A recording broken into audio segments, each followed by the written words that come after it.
اللہ اللہ اکبر اللہ اللہ اللہ اکبر لا الہ الا اللہ لا الہ۔ آج سے کم و بیش 3500 سال قبل مصر میں فرعون نے بنی اسرائیل کو اپنا غلام بنا لیا تھا۔ جب حضرت موسیٰ علیہ السلام بنی اسرائیل کو غلامی سے نجات دلوانے کے لیے مصر سے نکلے تو فرعون انتہائی تکبر سے بنی اسرائیل کے تعاقب میں اپنی عظیم فوج کے ساتھ روانہ ہوا، لیکن جب وہ ان کے قریب پہنچا تو اللہ کے حکم سے آسمانی آگ نے اس کا راستہ روک لیا۔ اس وقت حضرت موسیٰ علیہ السلام نے سمندر میں اپنا عصا مارا تو بحر قلزم 2 حصوں میں تقسیم ہو گیا اور لاکھوں کی تعداد میں بنی اسرائیلی سمندر کے درمیان بننے والے اس عظیم راستے سے گزر گئے۔ اور جب فرعون کی فوجوں نے اس خشک راستے سے گزرنا چاہا تو اللہ نے سمندر کو آپس میں ملا کر ان کو غرق کر دیا۔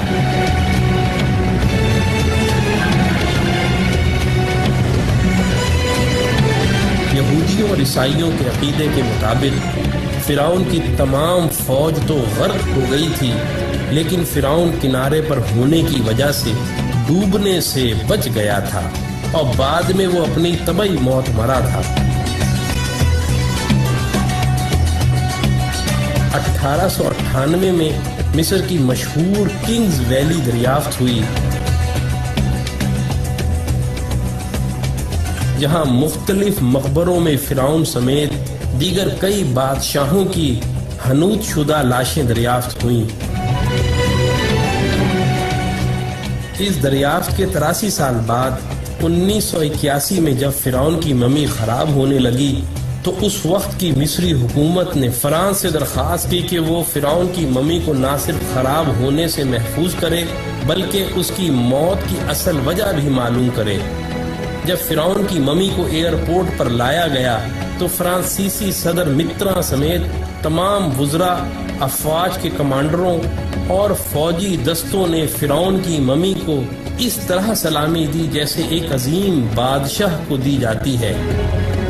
اس کے بعد فرعون کی ممی کو ماہر ڈاکٹروں کی ٹیم کے حوالے کیا گیا جس کے سربراہ ڈاکٹر مورس بوکائے تھے۔ ممی کے مائکروسکوپک ٹیسٹوں سے پتہ چلا کہ فرعون کی لاش پر سمندری نمک کے ذرات موجود ہیں، جو اس بات کا واضح ثبوت تھا کہ فرعون اپنی طبعی موت مرنے کے بجائے سمندر میں ڈوب کر مرا تھا، جس کے فوراً بعد اس کی لاش کو سمندر سے نکال کر حنوط کر دیا گیا تھا۔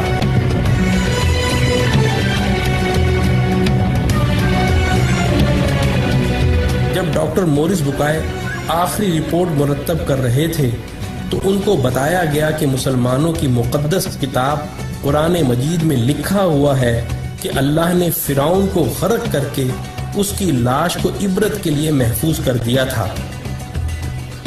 یہ سن کر ڈاکٹر مورس بوکائے اس قدر حیران ہوئے کہ حقیقت حال جاننے کے لیے مصر روانہ ہو گئے۔ مصر میں ایک مسلمان سائنسدان نے فرعون کی موت کے حوالے سے قرآن کی درج ذیل آیات ان کو پڑھ کر سنائیں، اور ہم نے بنی اسرائیل کو سمندر پار کر دیا تو فرعون اور اس کے لشکر نے سرکشی اور تعدی سے ان کا تعاقب کیا، یہاں تک کہ جب وہ سمندر میں ڈوبنے لگا تو کہنے لگا کہ میں اس خدا پر ایمان لاتا ہوں جس پر بنی اسرائیل ایمان لائے ہیں۔ اللہ نے فرمایا تو اب ایمان لاتا ہے حالانکہ تو پہلے نافرمانی کرتا رہا اور مفسد بنا رہا، تو آج ہم تیرے بدن کو سمندر سے نکال کر محفوظ کر لیں گے تاکہ تو بعد کے لوگوں کے لیے عبرت بن جائے۔ ان آیات کو سن کر انتہائی حیرت کے عالم میں ڈاکٹر مورس بوکائے کہنے لگے، قرآن کا نزول فرعون کی موت کے 2000 سال بعد ہوا، اور اس وقت اور آج تک کوئی فرعون کی ممی کے بارے میں نہیں جانتا تھا، لیکن قرآن نے اس کے بارے میں جو پیشن گوئی کی تھی وہ آج نزول قرآن کے 1400 سال بعد فرانس میں ممی کے مائکروسکوپک ٹیسٹوں سے سچ ثابت ہو گئی ہے۔ تو بھائیو، ایسا قرآن کسی انسان کا کلام تو ہو ہی نہیں سکتا، یقیناً یہ اللہ کا کلام ہے۔ یہ کہہ کر انہوں نے بھرے مجمع میں کلمہ پڑھ کر اپنے مسلمان ہونے کا اعلان کیا۔ یہی وہ ڈاکٹر مورس بکائے ہیں جن کی مشہور زمانہ کتاب